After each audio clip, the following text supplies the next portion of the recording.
All right, Bears fans, there's a new report out there that Chicago tried to get a running back earlier than they did in the draft. Are there regrets? We're going to talk about it all coming up here on Chicago Bears Now. But speaking of a team who got a running back that the Bears were linked to and would have liked to get, that of course being Ashton Jeanty, I have not heard the end of it from Mitchell Renz and Jeremy Chuggs, our host and producer of the Raiders Report. So you know what? I'm challenging them to a sub battle just for today. 0-0. This video and the video they're publishing over there. We have got to beat them in new subscribers because I'm sick about hearing of Ashton Jeanty. If you want to win the competition, if you want free and daily Bears content, hit that subscribe button.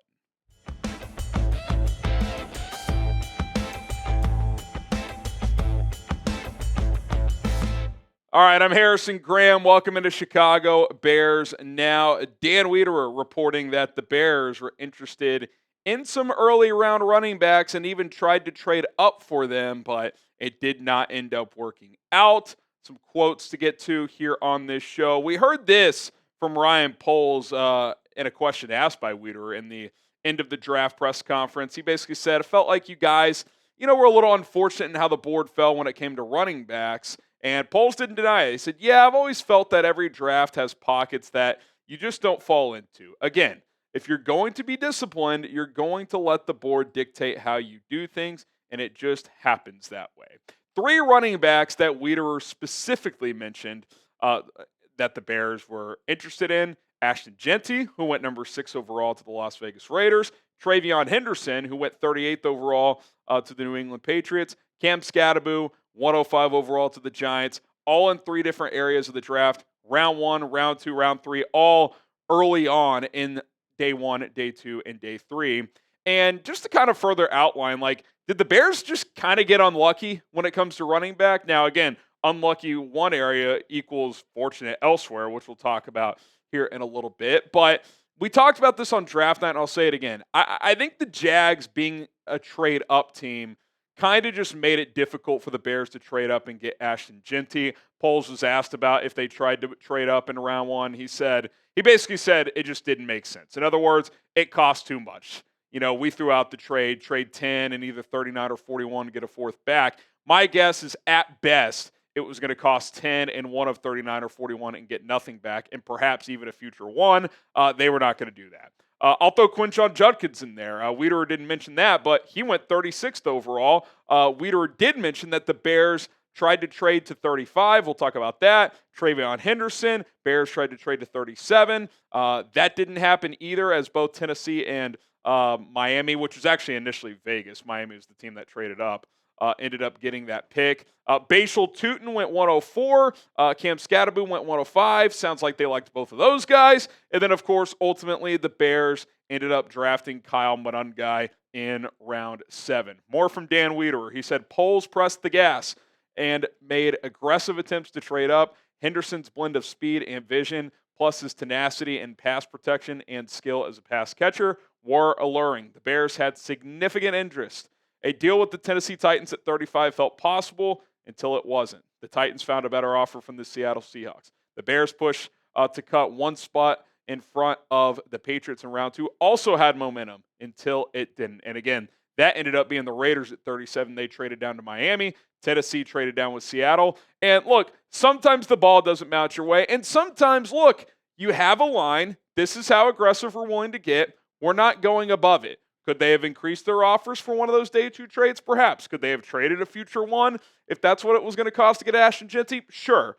But I don't blame them for not doing it, even though we would have liked to get a running back before the 7th round. I said it with Jeanty. I was comfortable trading up if the price was right. If it was going to cost 10 and a 1 next year, or even just one of your seconds and not get a pick back, I think that was too steep. And the Bears clearly agreed. So I don't have a huge issue. Now, could you say, well, you should have traded something to move up to get Henderson or Judkins? I guess, but it sounds like they tried to. And also, it's a little unlucky when Judkins and Henderson go in 2 of the 3 picks before you pick at 39. I mean, sometimes, again, it just doesn't work out.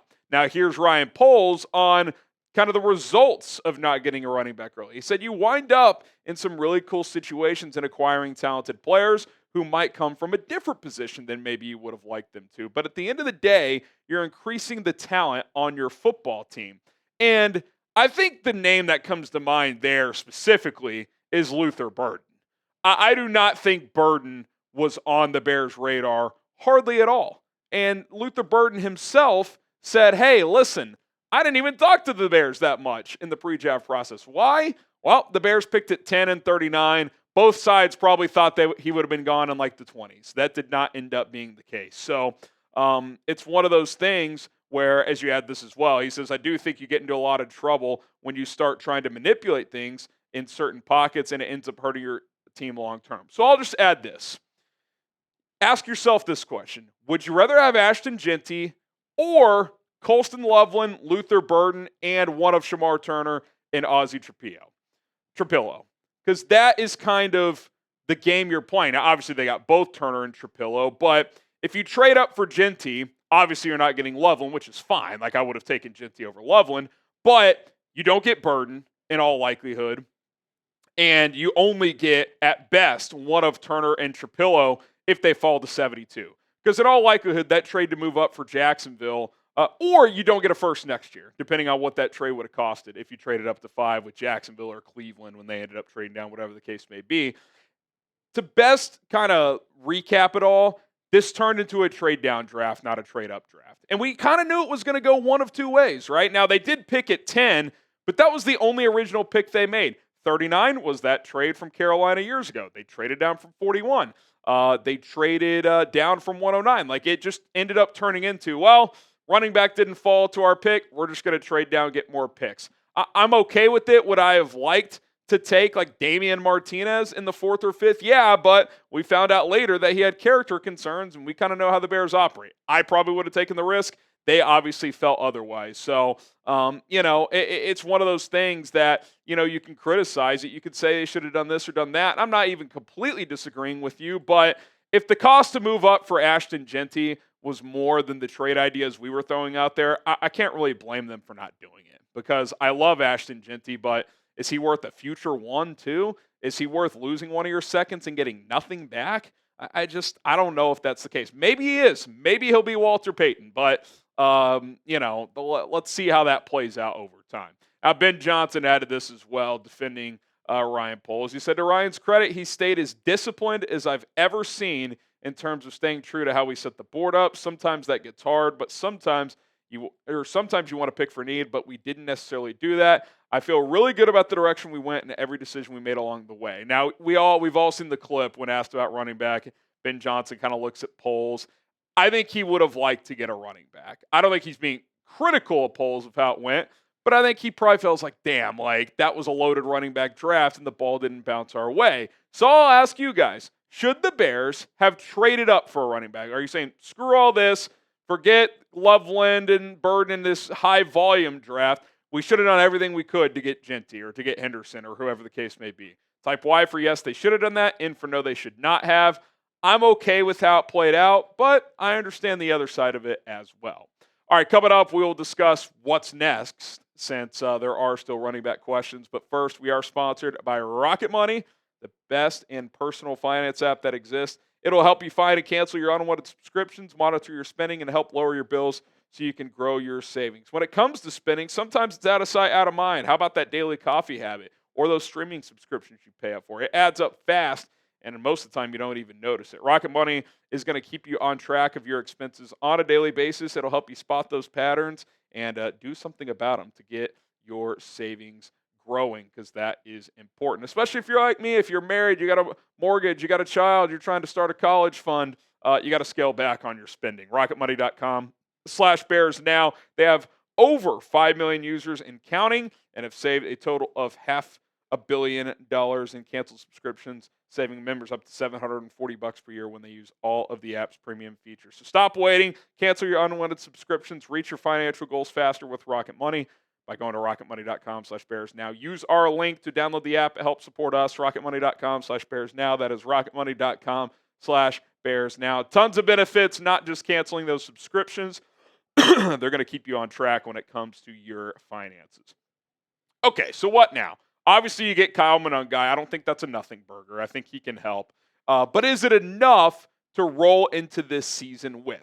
You got DeAndre Swift, who at this point is your clear RB1 until further notice. I like DeAndre Swift. There was a good chunk of the season, I would say from about week 4 to week 10 or so, where he was pretty clearly your best offensive player last year. But he's very inconsistent. His vision at times leaves a lot to be desired. And we've heard from both Ben Johnson and Eric Bieniemy, like, hey, like we got to stop trying to swing for the home run every play. So that's the key with him. Eliminate the negative plays, but still be a big play weapon. Balance that out. He's going to have to really work hard on that to do that. But let's face it, year 5, year 6 for him, he's not going to turn into like an elite vision back. Can it improve? Yeah, but is he going to be a Le'Veon Bell in terms of patience and letting block develop? Probably not. That's not his game. But if he can improve in between the tackles, that's important. Kyle Monangai, a player I like, a player that I thought 4th, 5th round was certainly worthy of coming off the board, but with how deep this running back draft was, he fell to round 7. Very productive couple of seasons at Rutgers. There's a lot to like here. He's good between the tackles. He is more of a patient runner. I do think his vision is better. I really like his contact balance, and he's really good in pass pro. After TreVeyon Henderson, he's one of the better pass protection running backs in the NFL. So those are all positives. Negatives, probably not going to get a lot of big-time explosives, but that's okay. You're taking it back on day 3. Is he quick? Is he good between the tackles? Like, is he really good in certain areas? I think he is. And number 2, probably not going to give you much as a pass catcher. Again, okay, but DeAndre Swift is going to have to handle most of those duties. But if you're not a great weapon as a pass catcher, be good in pass pro, and he is. So I like him. I think he can be in this rotation. The question is, as a 7th-round rookie, is he ready for a notable role? Like, is he getting real touches right away? I think it's possible, but do you want to roll into training camp with that? Do you think between he, Quinshon Judkins, and I'll throw Ian Wheeler in the mix, can one of those 3 emerge as a legitimate number 2?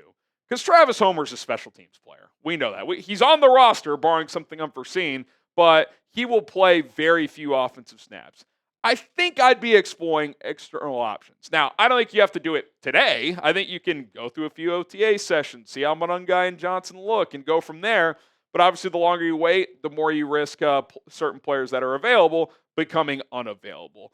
I've said it. I would work out Nick Chubb. I would work out J.K. Dobbins. How do these guys look? What are their medical statuses? Chubb, major knee injury a couple years ago. In workouts, he looks great in terms of like gym stuff. How's he cutting? How's he moving? I would try to get him into the building and put him through a workout. Same with J.K. Dobbins, who's had a lot of injuries in his NFL career. Next tier player, you kind of know what you're getting, right? Like Gus Edwards, power back. He's fine in that role. Is he better than Quinshon? If he is, sign him up. If not, then you probably wouldn't. Jamal Williams, I think he's over the hill. Cam Akers, he's intriguing to me. He could still do some things for you. Like, I'd probably have him 3rd on this list. Is someone I would consider because he can do a little bit of everything. So maybe he becomes an option. He's typically the type of player that is available for a while, right? You might be able to get him signed up in June or July. So he could be a name out there that if you don't want to force the issue today, he's kind of in your back pocket a couple of months from now. Now, rumored trade candidates entering the draft: Breece Hall, Kenneth Walker, Zach Charbonnet with Seattle. The Jets did not draft a running back, I don't believe, especially not early. So I think that's pretty unlikely at this point. With Justin Fields at quarterback, they're going to want to run the ball a lot. So I think he ends up being there unless he just requests a trade. I don't think Seattle will trade Kenneth Walker at this point, but I do wonder if Zach Charbonnet becomes available at some point. I think he's probably the most likely, and here's why. They drafted Damian Martinez in the 7th round, who reportedly had some maturity issues. But if he has a mature couple of months, hits the ground running at rookie minicamps, picking up the playbook, has a couple of good OTA sessions, mandatory minicamp, if he looks the part, it would not shock me if Seattle dangled out Charbonnet as like, hey, we think Damian Martinez is just as good, and he's starting year 1 of a 4-year contract. Charbonnet's in year 3. Let's see what we can get for him. Because they also have Kenny McIntosh, who could kind of play that scat back role for Seattle. So they could go Kenneth Walker, Damian Martinez, Kenny McIntosh, and then who's the odd man out? Maybe that's Zach Charbonnet. So could you get him for like a 2026 5th-round pick between now and training camp? I wouldn't rule that out, but I don't think Kenneth Walker is likely at all at this point. Maybe Breece Hall if he expresses frustration in the offseason, but as of now, that's probably pretty unlikely. Okay, name a running back that you guys would like to see the Chicago Bears add, whether it's in free agency, whether it's in the draft, or not in the draft, via trade. Maybe there's an undrafted free agent out there that the whole league is sleeping on somehow. Drop his name down in the comments below. Or if you think they're just good, let me know. Hey, we're good. We're loaded. DeAndre Swift's going to win MVP. My name is Harrison Graham. Appreciate you guys tuning in. I like DeAndre Swift, by the way. I still think he'll be good in this offense. Hit that sub button. More to come, including our live show on Thursday. See you guys soon.